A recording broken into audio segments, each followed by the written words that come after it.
Welcome back to another edition of the Mainly Hoops Best Bets episode. Pretty good weekend for us overall in terms of betting. We're now up to 33.6 units in the green for the season after a 4.5 unit day yesterday, Sunday.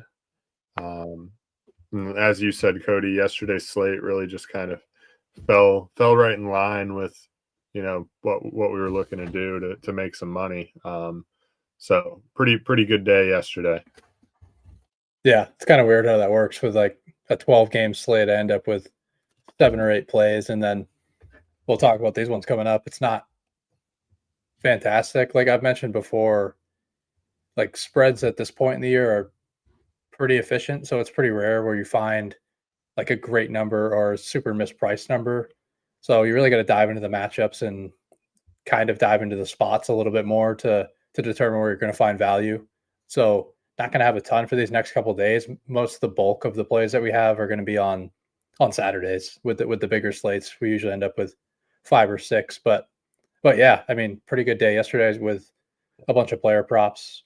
Thank you, Zuby Ejiofor, for knocking down 2 threes early. Didn't really have to sweat that one. So yeah, it was a good day though. Yeah, and for those of you that aren't in the Discord, I know a bunch of people have started to join that here over the last few days. But that's where all our player props are. And so Cody mentioning Zuby Ejiofor, we had him 2+3s at plus 1,400, I believe.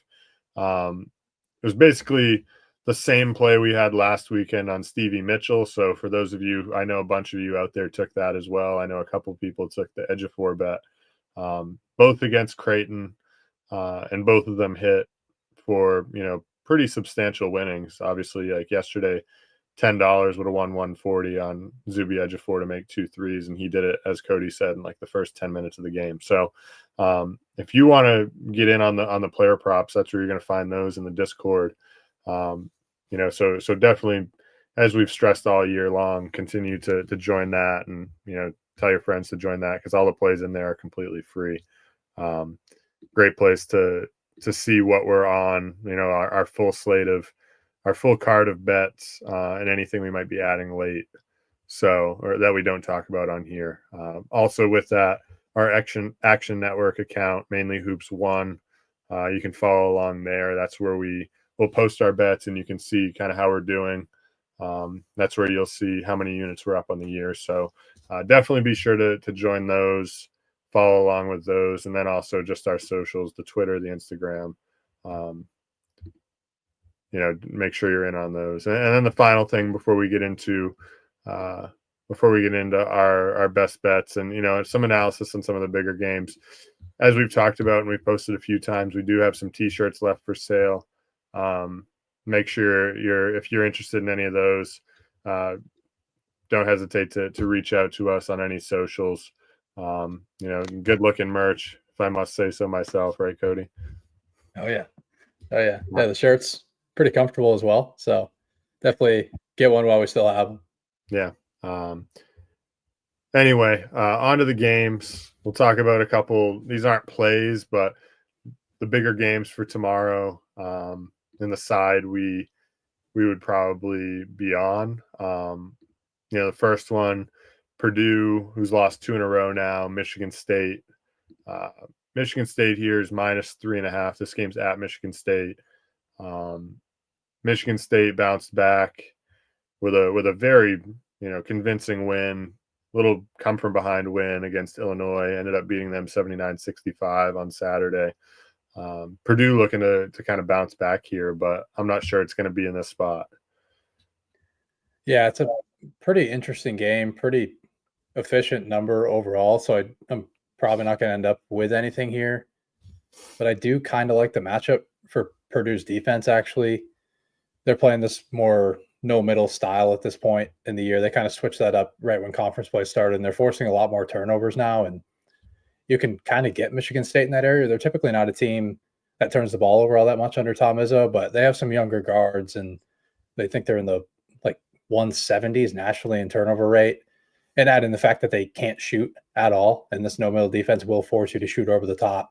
So not the greatest matchup on the surface for the Michigan State offense, but they might be able to get all the glass in this game against a Purdue team that really doesn't rebound all that well, especially out of the no middle defense that you're scrambling around a little bit.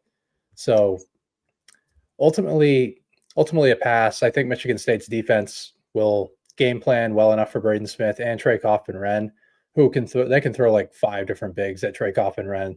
Just throw like a fresher big on him for 5-6 minutes at a time, and I think they can slow him down for the most part.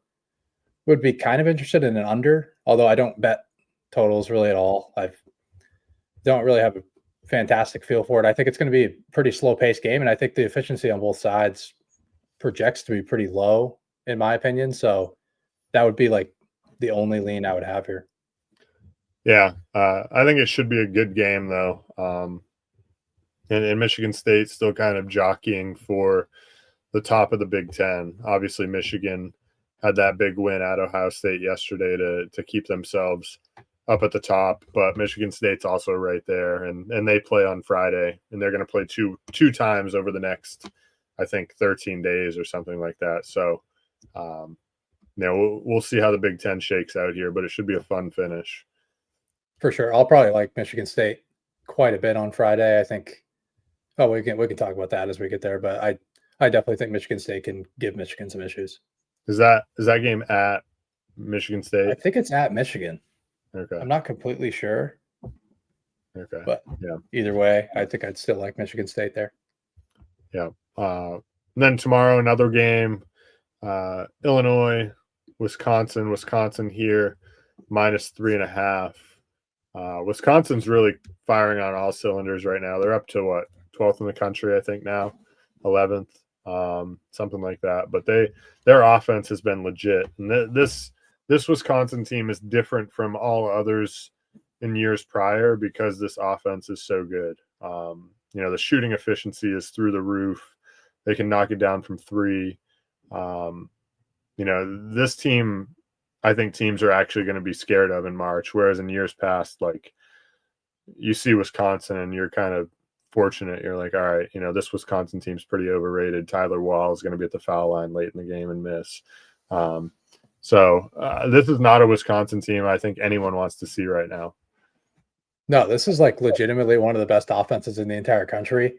It gives me the vibes of the Frank Kaminsky offense that they had. I mean, they were the best offense in the entire country, like by adjusted efficiency. It was actually one of the best offenses of all time in the Ken Palm era, which is pretty insane. But they have similar qualities to that team. They can space it at all 5 positions. It makes you extremely tough to guard. They get to the free throw line at a high rate. They take care of the ball, and they knock down their free throws when they get to the line, which is the biggest difference between these past teams that they had. I believe they're on pace to have the best free throw percentage in the history of college basketball or Division I. So super impressive. And I do think Illinois can defend them okay. They do a pretty good job defending in space. They try to take away the 3-point line. But the fact that they're not going to have Morez Johnson, at least for 3-4 weeks, he's got a broken wrist. He really helps them on the offensive glass. That's an area where Illinois creates a lot of their value. They're going to play more Ben Hammerkaus, who's definitely a downgrade on the rebounding aspect on both sides, but he can provide some floor spacing as well. And I do think this game's probably going to be pretty high scoring. And one area I would look at if I was to bet this game is to get Wisconsin live, possibly if either Illinois goes on a super hot shooting run to start the game, or we see Tomislav Ivica foul trouble. I think when he goes out, I think this defense falls off a cliff because they either play small ball or they play Kerry Booth at the 5. And we know that's not insert Kerry Booth. Yeah. I mean, if you do, I will, if I see him checking in the game, I'll bet Wisconsin right away. Like, it's just, I mean, they typically go to Ben Hammerkaus at the small ball 5, and that gives me the vibes of last year's Illinois team that tried to play Coleman Hawkins at the 5 all year long, and their defense was outside the top 100. And that's kind of where their defense would trend to if they don't have a big on the floor with their drop coverage. So if I see Ivica even pick up 2 early fouls, maybe I'll bet Wisconsin first half live. I think that's kind of the angle that I would take towards this game. Yeah, I feel like Kerry Booth is quietly becoming one of your most hated players. It's pretty rough to watch. I'll be honest. Like, I mean, he's a 6'10", like slight frame, playing the 5, and he can't shoot. But he Like, I wants just to don't. shoot. But he wants to shoot. But he wants to shoot. And when that one game, what was it, against Maryland? They were Yeah. giving him threes, and Yeah. he just kept. He took 6 of them. Brad Underwood's not going to tell him to stop shooting because he loves generating open threes in any way he can get them. But yeah, he just doesn't bring all that much value. I was actually kind of high on him when he went to Notre Dame at the start, but not as much anymore. When I actually saw him play Division I basketball. Yeah. Anyway, then we do have one play and a couple leans for tomorrow. The first play being Texas A&M at Mississippi State, and we like the side of Texas A&M here at +3.5. Yeah, I mean, mostly just a number play. Like, I saw this number and I was very surprised. Like, 3.5 is implying that these teams are pretty close to even. I don't even see it being all that close to that. I would have this closer to a pick. And even like if I saw A&M favored by 1 or 1.5, I wouldn't be surprised. Like, I wouldn't be touching this game because I would call that a fairly efficient number. And I love A&M when they're getting points, especially when they're getting points on the road. They're an unbelievable road underdog, and they're 6-2-1 as a dog this season. And both of those non-covers were without Wade Taylor, and he is super important to this team, regardless of, like, you know, he seems like he can shoot you out of games, but it's tough for this A&M team to really get shot out of a game just because they do so well on the glass. That's why they play so well on the road, because they win the shot volume battle with their offensive rebounding ability, and they turn teams over at an elite level. And just like when Wade Taylor was out, like, they had to go to Zurich Phelps as the primary guard, and they didn't really have another guard to come in off the bench. So the replacement value for Wade Taylor, I think, is pretty important. And on the defensive end for A&M, I think they're set up fairly well here. I don't think Mississippi State has the shot making really to beat this team, or like in the spot up game. They're like 30th percentile in spot up points per possession on synergy, and they're 31st, or they're 31% from 3 this season overall, which is kind of where you beat this Aggies defense. They'll give up threes at a super high clip. They do a pretty good job of getting out to them and guarding them well, but yeah, they do give up a pretty high frequency. Yeah, they're 289th nationally in 3-point percentage. That is Mississippi State, and they're 28.5% in league play, so they've been even worse. I do think they're due for some positive regression, just because I think there are better shooters on this team with Hubbard and Claudel Harris and Riley Kugel, but I think this A&M ball screen coverage is pretty well set up to take away Hubbard. If he's going to play on ball all the time and call for pick and rolls, A&M really, they take that away. They either switch or they'll hard hedge the ball screen, and they're switchable at pretty much all 5 positions all the time, led by the forwards Solomon Washington and Anderson Garcia, who are 2 of the best defenders or best two-way rebounders as well that I've seen in college basketball this season. And like I said, Harris and Kugel are going to have to step up and make shots, but they've been pretty inconsistent this year, so it's something I'm willing to bet against. And I would bet A&M down to about 2.5 here. I wouldn't mind just maybe even taking the money line just to start, maybe getting them, I believe you can get them at like +145, potentially trying to hit a middle shot on Mississippi State if A&M gets up early. But I prefer to hold the points. Yeah, this game's interesting to me. Mississippi State coming off a win on Saturday against their rival, now coming back home. Texas A&M's playing really good basketball right now. They're up to 7th in the country, right? Or the highest. Probably the highest they've been in a long time anyway. As far back as I can remember. So this will be a big road test. I know Mississippi State's not a team you really believe in. But this game, I think, could turn into kind of a rock fight a little bit, with the way that both teams traditionally have liked to play.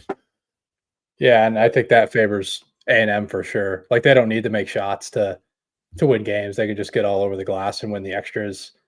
And I'm more out on this Mississippi State team because I don't think the defense is a typical Christian's defense. Like, this guard group of Hubbard, Harris, and Kugel, like, when they're on the floor at the same time, like, that is not a Chris Jans guard group on the defensive end. He typically has a ton of length and athleticism at that spot, and he just doesn't have it this year. And they've given up a ton of open threes because of that. And they've been, I think, a bit unlucky on the defensive end, like against unguarded threes, but still, like if you're giving them up at a super high clip, I think you're going to be vulnerable to those types of games.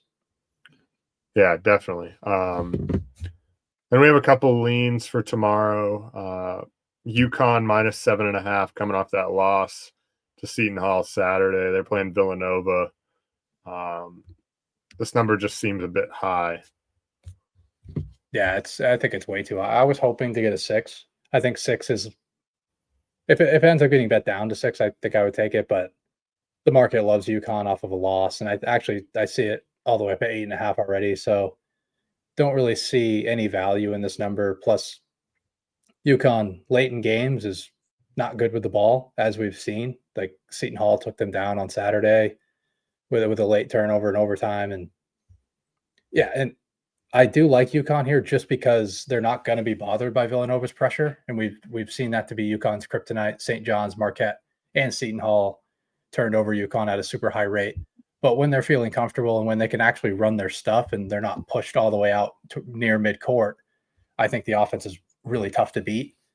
And they can also take away the spot up game of Villanova. They think UConn's in the first percentile in spot up opportunities allowed, which is really where Villanova makes their money on the offensive end. So I think they're pretty well set up matchup wise, but the number is just a little bit too high.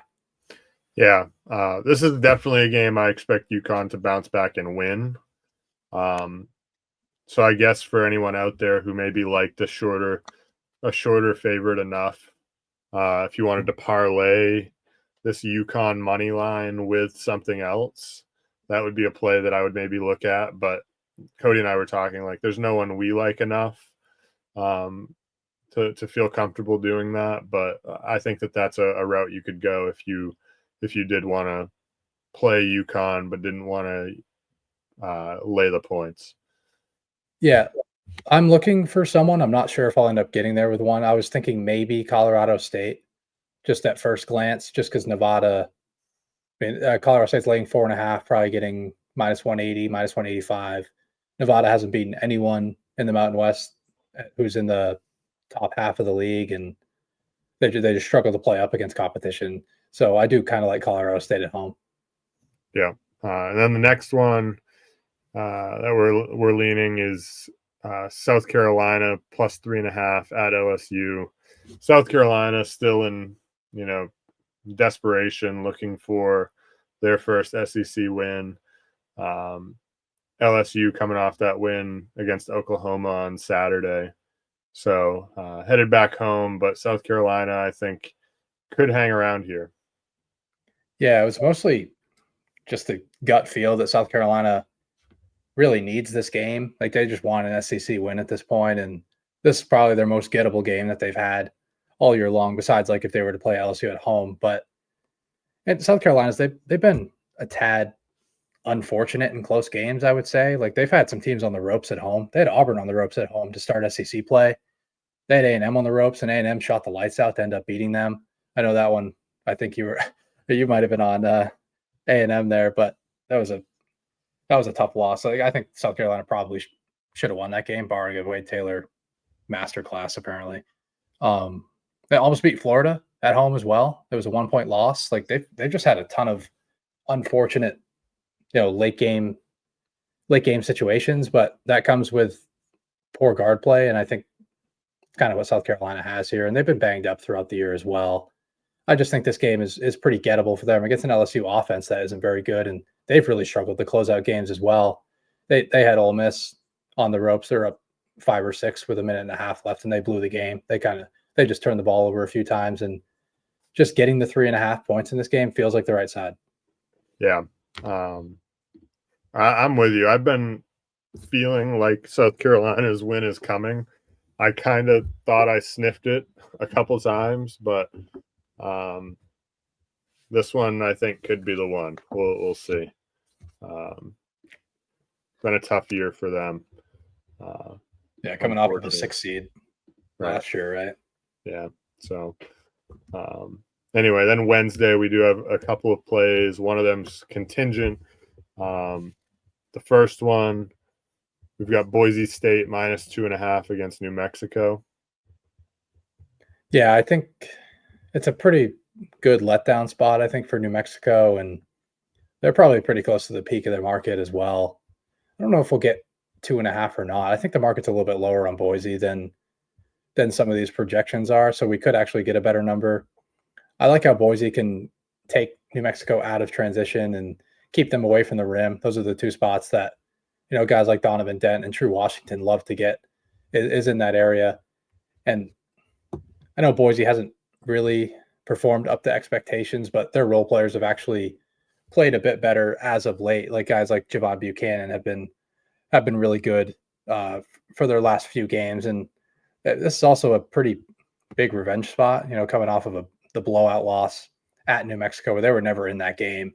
I think this is just a super high motivational spot at home against a New Mexico team that's probably playing a bit over their heads. I think they've gotten away with a lot of close wins and a lot of really bad first halves. Like they played pretty bad against Utah State in the first half and then were able to break away with a big run against a pretty poor Utah State defense. And the game before that, they were down against Wyoming for 25 to 30 minutes, maybe even a little bit more than that. I think more than that. And they didn't play well. Like they just have games where they look pretty horrible. I think I have my reserves on Richard Pitino as a game planner or just a coach in general. I think his players are out there just playing as he just has a lot of talent on that roster. So I think Leon Rice is the better coach in this matchup, and in a revenge spot, I really like Boise.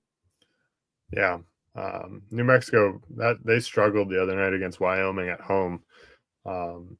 Ended up pulling it out, but it was not pretty at all. So then the other play, this one, as I said, contingent, Providence +3 at Georgetown, but this is really if Thomas Sorber is in or out.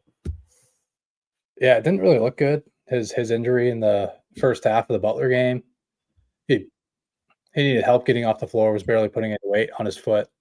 So I didn't really see how the injury happened, but for a guy like him, a draft prospect like him, and Georgetown's pretty much out of it at this point. There's really no at-large, or it's going to be really tough to make a run through the Big East. I wouldn't really expect him to come back on a short turnaround, but I don't like speculating if a guys are going to play. It seems to go the opposite way against me pretty much every time. But this a play against Georgetown without Sorber. Basically, their defensive rating just absolutely plummets when he's not on the floor.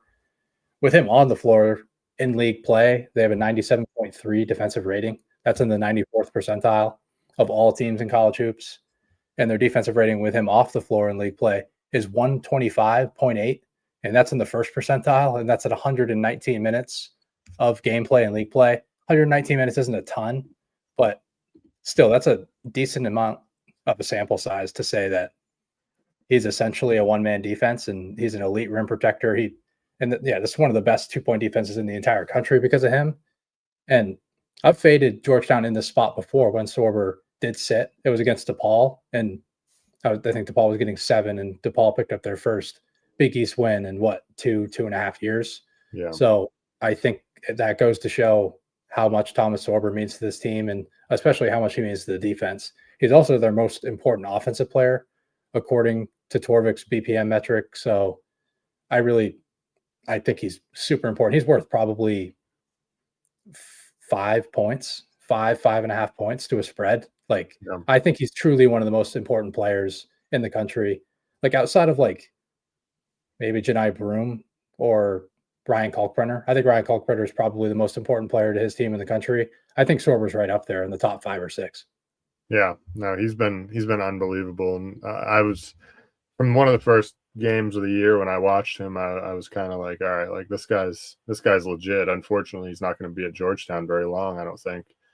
But he can really play and impact a game in a lot of different ways. So if they're without him, that's definitely a way to look, I think. Absolutely. Yeah, they don't really have the replacement value there isn't great. They're going to play Drew Fielder a lot at the 5, Jordan Brooks a lot at the 5, and it's just not even close to the same. Like Fielder's more of a below the rim center who provides really no rim protection at all. It's just a complete flip. You have to completely change how you play defense when you don't have Sorber. Yeah. But anyway, should be even though we don't have a ton of bets, should be a good slate of games. There's some other good ones out there. I know Oklahoma's got Florida tomorrow. Shouldn't be a crazy competitive game, but Florida's up to number 2 in the country now, as high as they've been, and who knows how long. Texas Tech's going to TCU. Kansas at BYU. Kansas is an underdog there, so that should be an interesting one after their loss on Saturday. Kind of lean BYU there. Yeah. So should be a fun night of games, despite not being a ton of betting action. But as we said at the top of the show, make sure you're joining the Discord in case we have player props or anything that come out at some point tomorrow, which I'm sure we'll probably have one or two anyway. So other than that, I hope you guys enjoy the games, and hopefully you're getting in on some of these bets as we hopefully continue to make some cash. So other than that, we'll talk to you next time.